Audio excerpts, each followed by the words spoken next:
Economics Awadh classes YouTube channel पे आपका स्वागत है। डेली एमसीक्यू क्लास के अंतर्गत आज की क्लास में हम लोग 25 बहुविकल्पी प्रश्नों को सॉल्व करेंगे। यह प्रश्न टीजीटी, पीजीटी, नेट, जेआरएफ एवं आरपीएससी फर्स्ट ग्रेड एवं सेकंड ग्रेड तथा BPSC, TGT, PGT mains exam के लिए बहुत ही महत्वपूर्ण है। तो यहाँ से क्वेश्चन मिलने की संभावना है। तो आज की क्लास स्टार्ट करते हैं और देखते हैं आज की क्लास में क्या क्या क्वेश्चन है।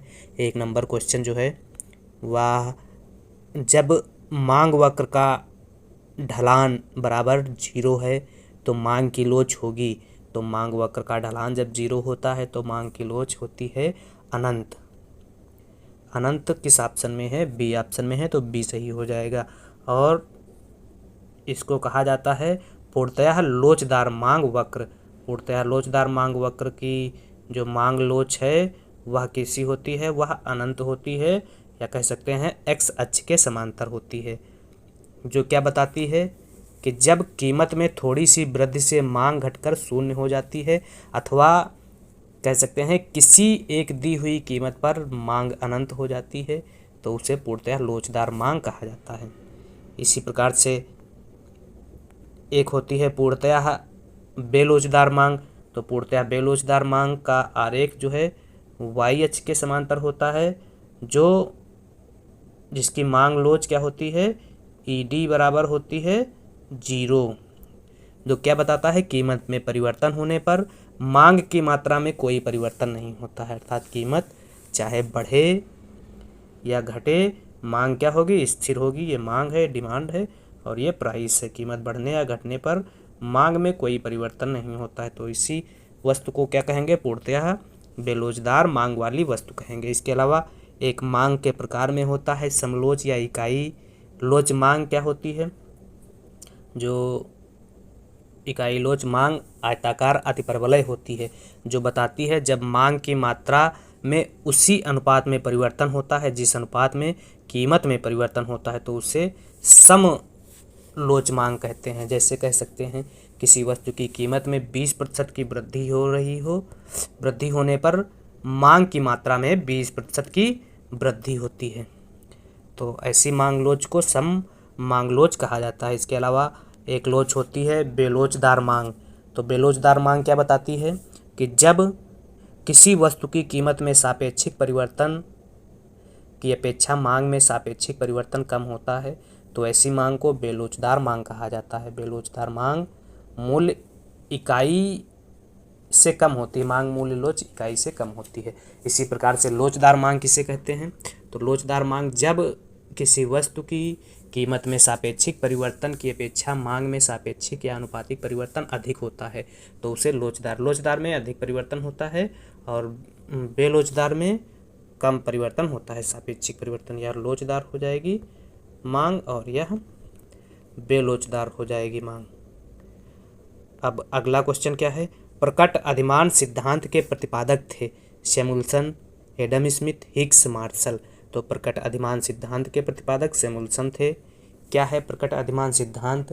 तो प्रकट अधिमान सिद्धांत सैमुअल्सन द्वारा प्रतिपादित किया गया उपभोक्ता व्यवहार का एक प्रमुख सिद्धांत है। उपभोक्ता व्यवहार के सिद्धांतों में हम लोगों ने देखा क्रमवाचक एवं गणनावाचक उपभोक्ता व्यवहार सिद्धांत तथा तटस्थता वक्र के माध्यम से उपभोक्ता व्यवहार सिद्धांतों का विश्लेषण किया गया।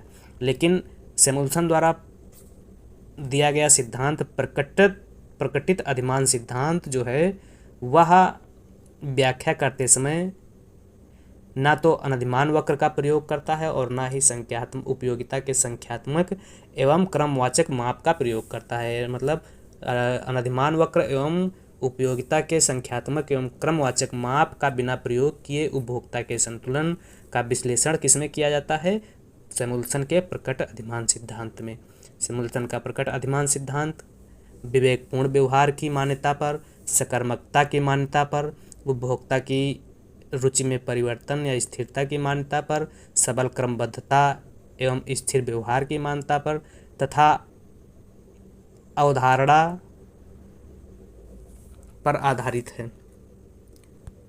तो सैमुअल्सन जो है प्रकट अधिमान सिद्धांत के समर्थक प्रतिपादक हैं, समर्थक तो है ही, प्रतिपादक अर्थशास्त्री हैं। अगला जो क्वेश्चन है, एक ग्राहक की क्रय शक्ति में परिवर्तन के द्वारा मांग में परिवर्तन कहलाता है। तो ग्राहक की क्रय शक्ति में परिवर्तन के द्वारा मांग में परिवर्तन आय प्रभाव कहलाता है। क्रय शक्ति में परिवर्तन से तात्पर्य आय में परिवर्तन से होता है, और आय में परिवर्तन से उपभोग में होने वाले परिवर्तन को आय प्रभाव कहा जाता है। तो अगला 4 नंबर क्वेश्चन, एक ही मांग वक्र पर चलन को क्या कहते हैं? मांग में वृद्धि या कमी कहा जाता है, मांग में विस्तार या संकुचन कहा जाता है। तो मांग में वृद्धि या कमी जो है वह कीमत रेखा पर होता है। ये मांग में वृद्धि या कमी कीमत रेखा पर होता है। और मांग में संकुचन और विस्तार जो है वह किस पे होता है? वह होता है मांग वक्र पर। कैसे होता है मांग वक्र पर? इसको मांग में विस्तार एवं संकुचन इसको आरेख से समझा जा सकता है। जैसे ये आरेख है, और क्या होता है कि प्रारंभ में जब उपभोक्ता की इनकम P1 है तो उपभोक्ता X1 मात्रा का उपभोग कर रहा है। अब क्या हो रहा है?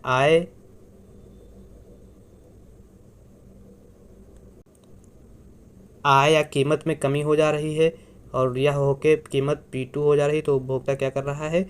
उपभोग को बढ़ा दे रहा है और X2 वस्तु का उपभोग करने लगता है। प्रारंभ में P1 कीमत पर उपभोग X1 कर रहा है, और फिर कीमत घट जाती है तो P2 कीमत पर उपभोग X2 कर रहा है। तो इस प्रकार से क्या कह सकते हैं कि कीमत में कमी के पश्चात वस्तु की मांग में होने वाली वृद्धि क्या कहलाती है? मांग में विस्तार। कीमत कम हो गई तो मांग में क्या हो गई? वृद्धि हो गई, और इसी को क्या कहा? मांग में विस्तार कहा। अब मांग में संकुचन क्या होगा? मांग में संकुचन, तो मांग में संकुचन प्रारंभ में कीमत क्या थी? P थी वस्तु की, तो मांग ज़्यादा कर रहा था। P1 थी कीमत, तो मांग X1 किया जा रहा था उपभोक्ता के द्वारा। अब कीमत बढ़ के क्या हो गई है? P2 हो गई है, तो मांग क्या किया जा रहा है उपभोक्ता द्वारा? X2 किया जा रहा है, अर्थात मांग घटाया जा रहा है। तो कीमत में वृद्धि से मांग में होने वाली कमी को मांग में संकुचन कहा जाता है। तो यह एक ही मांग वक्र पर हो रहा है। मांग में विस्तार एवं संकुचन एक ही मांग वक्र पे हो रहा है, और मांग में वृद्धि एवं कमी जो है कीमत वक्र पर होता है। तो इस प्रकार से 4 का सही आंसर क्या हो जाएगा? बी सही आंसर हो जाएगा। अगला 5 नंबर क्वेश्चन, यदि 2 वस्तुएं प्रतिस्थापन हो तो उदासीनता वक्र होगा। तो उदासीनता वक्र 2 अक्षों के मध्य 45 अंश की रेखा के बीच में होगा। तो डी सही हो जाएगा। अगला 6 नंबर क्वेश्चन है, ऋजु रेखाओं पर श्रम एवं पूंजी की सीमांत उत्पादकता होती है। तो ऋजु रेखाओं पर पूंजी व श्रम की सीमांत उत्पादकता 0 होती है। 6 का सही आंसर हो जाएगा सी। अगला 7 नंबर क्वेश्चन, उत्पादन की प्राविधिक सीमाएं व्यक्त की जाती हैं किसके द्वारा? ऋजु रेखाओं द्वारा, सम उत्पाद वक्रों द्वारा, सम लागत वक्रों द्वारा, कोई नहीं। तो उत्पादन की प्राविधिक सीमाएं जो है वह ऋजु रेखाओं द्वारा व्यक्त की जाती हैं, और ऋजु रेखाएं ए ऑप्शन में है, ए सही है। अगला, औसत स्थिर लागत वक्र का आकार होता है। तो औसत स्थिर लागत वक्र आयताकार अतिपरवलय होता है। ये आयताकार अतिपरवलय होता है, या इसको कह सकते हैं इकाई लोचदार मांग वक्र भी कहा जाता है इसको। अगला क्वेश्चन है, निम्न में से कौन सा एक प्रवाह चर नहीं है? तो पूंजी प्रवाह चर नहीं है, पूंजी स्टॉक है। बाकी व्यय, आय, बचत जो है वह प्रवाह चर है। तो पूंजी सी ऑप्शन में है। अगला 10 नंबर क्वेश्चन, व्यापार चक्र का वर्णन करने के लिए त्वरक सिद्धांत का प्रयोग किया। JB से द्वारा किया गया, कीन्स द्वारा किया गया, हिक्स द्वारा किया गया, एरो द्वारा किया गया। तो व्यापार चक्र का वर्णन करने के लिए त्वरक सिद्धांत का प्रयोग जो है वह हिक्स द्वारा किया गया था।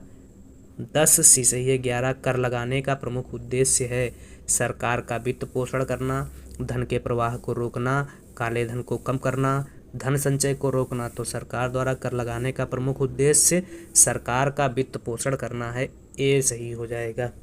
कर क्या है?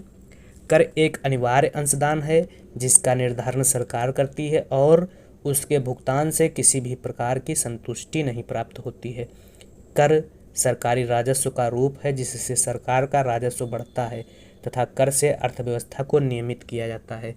अर्थव्यवस्था में पूर्ण रोजगार, उच्च आर्थिक विकास, संसाधन का कुशल आवंटन, कीमत स्थिरता और असमानता जैसे मुद्दों को प्राप्त करते हैं कर के माध्यम से। यानी कर को राजकोषीय नीति का यंत्र माना जाता है।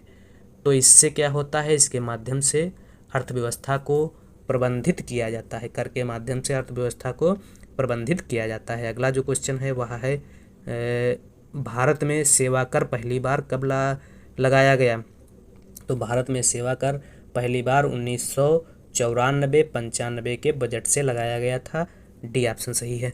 अगला, मुद्रा का मान किसके स्तर का व्युत्पन्न है। व्यय, आय, मात्रा, मूल्य। तो मुद्रा का मान जो है वह मूल्य का व्युत्पन्न होता है। 13 डी सही है। अगला 14 नंबर क्वेश्चन, खुले बाजार की क्रियाएं निम्न में से किस नीति का अंश हैं। तो खुले बाजार की क्रियाएं क्या हैं। तो खुले बाजार की क्रियाएं मुख्य रूप से मौद्रिक नीति या साख नीति का अंश होती हैं। डी सही है। क्या है खुले बाजार की क्रियाएं। खुले बाजार की क्रियाओं में आरबीआई द्वारा जनता या बैंक से सरकारी प्रतिभूतियों द्वारा अपने लिए खरीदना या बेचना खुले बाजार की क्रियाएं कहलाती हैं। खुले बाजार की क्रियाओं में अल्पकालीन तरलता प्रबंधन किया जाता है। अगर अर्थव्यवस्था में महंगाई है तो क्या करती है आरबीआई। अगर अर्थव्यवस्था में महंगाई या मुद्रास्फीति है तो आरबीआई बांड एवं प्रतिभूतियां बेचती है जिससे लोग बांड एवं प्रतिभूतियां खरीदते हैं। अर्थात अर्थव्यवस्था से बैंक की तरफ धन का हस्तांतरण होता है। जब धन कम हो जाएगा अर्थव्यवस्था में तो क्या होगा, जो एक वस्तु के पीछे अधिक मुद्रा लगी थी वह कम हो जाएगी। अर्थात कहा जा सकता है कि मुद्रास्फीति या महंगाई कम हो जाएगी। कब कम होगी, जब सरकार प्रतिभूतियां या आरबीआई बांड एवं प्रतिभूतियां बेचती है तब। इसके अलावा अगर अर्थव्यवस्था में मंदी की स्थिति है तो आरबीआई बांड एवं प्रतिभूतियां खरीदती है जिससे आरबीआई से अर्थव्यवस्था की तरफ पैसा स्थानांतरित होता है। इससे क्या होगा, मंदी कम हो जाएगी। तो खुले बाजार की प्रक्रियाएं जो है वह मौद्रिक नीति का एक अंग है। अगला 15 नंबर क्वेश्चन, एक अर्थव्यवस्था में मौद्रीकरण को मापने के लिए निम्न में से किस माप का प्रयोग किया जाता है। तो मौद्रीकरण को मापने के लिए M1/GDP का प्रयोग किया जाता है। मौद्रिक गहनता मापने के लिए M0/GDP का प्रयोग किया जाता है। M1 संकीर्ण मुद्रा हो जाएगी और M0 बृहद मुद्रा, M0 आधार मुद्रा कही जाती है। तो क्वेश्चन में पूछा गया है मौद्रीकरण मापने के लिए किस माप का प्रयोग किया जाता है। तो M1/GDP भी सही है। अगला 16 नंबर क्वेश्चन, एक अर्थव्यवस्था में मौद्रिक गहनता के लिए, तो मौद्रीकरण के लिए M1/GDP हो जाएगा। मौद्रिक गहनता के लिए M3/GDP हो जाएगा। M3/GDP डी ऑप्शन में है। 16 का सही आंसर डी हो जाएगा। फिर मैं लग रहा है थोड़ा सा पहले M0/GDP बता दिए थे तो ये नहीं होगा, M0 नहीं होगा, M3/GDP हो जाएगा। मौद्रिक गहनता और मौद्रीकरण M1/GDP, मौद्रीकरण के लिए M1/GDP, मौद्रिक गहनता के लिए M3/GDP। 16 का सही आंसर डी है। अगला 17 नंबर, निम्न में से कौन एक केंद्रीय बैंक का कार्य नहीं है। तो साख सृजन। साख सृजन का कार्य व्यापारिक बैंकों द्वारा किया जाता है, तो यही केंद्रीय बैंक या आरबीआई का कार्य नहीं है। साख नियंत्रण का कार्य आरबीआई करती है, ये सही हो जाएगा। आरबीआई के कार्यों में बैंकों का बैंक है आरबीआई, सरकार का बैंक है आरबीआई, अंतिम ऋणदाता के रूप में कार्य करती है आरबीआई, केंद्रीय या करेंसी निर्गमन का एकाधिकार है आरबीआई के पास, मौद्रिक नीति लागू करने का कार्य आरबीआई द्वारा किया जाता है, मुद्रा बाजार पर नियमन एवं नियंत्रण का कार्य आरबीआई करती है, विदेशी विनिमय पर नियंत्रण का अधिकार एवं साख नियंत्रण का कार्य आरबीआई द्वारा किया जाता है। अगला जो क्वेश्चन है 18 नंबर क्वेश्चन, मौद्रिक नीति का कौन सा उद्देश्य नहीं है। मूल्य स्थिरता, मुद्रा की तटस्थता, गतिशील संसाधन, विनिमय दर स्थिरता। तो गतिशील संसाधन जो है मौद्रिक नीति का उद्देश्य न होकर राजकोषीय नीति का उद्देश्य है। 18 का सही आंसर सी है। अगला 19 नंबर क्वेश्चन, बैंकों का राष्ट्रीयकरण कब हुआ? तो बैंकों के अगर राष्ट्रीयकरण की बात की जाए तो सबसे पहले आरबीआई का राष्ट्रीयकरण 1949 में हुआ था। और पूछा गया 14 बैंकों का राष्ट्रीयकरण कब हुआ? तो 14 बैंकों का राष्ट्रीयकरण जुलाई 1969 में किया गया इंदिरा सरकार द्वारा। और उस समय जिन बैंकों की पूंजी 50 करोड़ से अधिक थी उन बैंकों का राष्ट्रीयकरण किया गया, और 14 बैंकों की पूंजी 50 करोड़ से अधिक थी तो उन बैंकों का राष्ट्रीयकरण कर दिया गया। इसके अलावा 1980 में राष्ट्रीयकरण किया गया, और 1980 में 6 बैंकों का राष्ट्रीयकरण किया गया। उस समय 1980 में जिन बैंकों की पूंजी 200 करोड़ प्लस थी उन बैंकों का राष्ट्रीयकरण किया गया। तो यह भी क्वेश्चन पूछा जाता है कि एक तो वर्ष पूछा जाता है कि किन किन वर्षों में बैंकों का राष्ट्रीयकरण किया गया, और बैंकों की संख्या पूछी जाती है, कितने बैंकों का राष्ट्रीयकरण किया गया, और कितने करोड़ तक की पूंजी वाले बैंकों का राष्ट्रीयकरण किया गया। 1969 में कितने करोड़ तक की पूंजी वाली बैंकों का राष्ट्रीयकरण किया गया, और 1980 में कितने करोड़ वाली पूंजी बैंकों का राष्ट्रीयकरण किया गया। तो 1969 में 50 करोड़ से प्लस जिन बैंकों की पूंजी थी, और 1980 में 200 करोड़ से प्लस जिन बैंकों की पूंजी थी उनका राष्ट्रीयकरण किया गया। अगला क्वेश्चन है, बेसल मानक संबंधित हैं। तो बेसल मानक बैंकिंग क्षेत्र से संबंधित है, सबको पता होगा। अगला क्वेश्चन है, सिडबी का मुख्यालय कहाँ है? तो सिडबी का मुख्यालय लखनऊ में है, कोई नहीं, ऑप्शन में है ही नहीं। अगला, निम्न चित्र में प्रदर्शित है। तो निम्न चित्र क्या प्रेरित निवेश की बात कर रहा है, प्रदर्शित है, ए ऑप्शन सही है 22 का। अगला 23 नंबर क्वेश्चन, भारतीय रुपया का प्रथम बार अवमूल्यन किया गया। तो भारतीय रुपया का प्रथम बार अवमूल्यन जो है 1966 में किया गया, 6 जून 1966 में, 6 जून 1966 बी ऑप्शन में है। अवमूल्यन से क्या होता है मुख्य रूप से? भारतीय रुपया का प्रथम बार अवमूल्यन 6 जून, द्वितीय बार 6 जून को किया गया था। प्रथम बार अवमूल्यन जो है 1949 में किया गया था, 1949, 66 और 92, 3 बार भारतीय रुपये का अवमूल्यन किया गया है। अवमूल्यन से क्या होता है मुख्य रूप से? आयात महंगा होता है और निर्यात क्या होता है? सस्ता होता है। आयात महंगा होने की वजह से आयात क्या हो जाता है? कम हो जाता है, और निर्यात सस्ता होने की वजह से निर्यात ज़्यादा हो जाता है। आयात महंगा एवं निर्यात सस्ता होने से भारत के या जिस देश द्वारा अवमूल्यन किया जाता है उस देश के बीओपी में सुधार होता है। तो अगला क्वेश्चन क्या है? अवमूल्यन की क्रिया से निर्यात महंगा होता है, आयात महंगा होता है, आयात सस्ता होता है, कोई नहीं। तो अवमूल्यन की क्रिया से आयात महंगा होता है, डी सही है।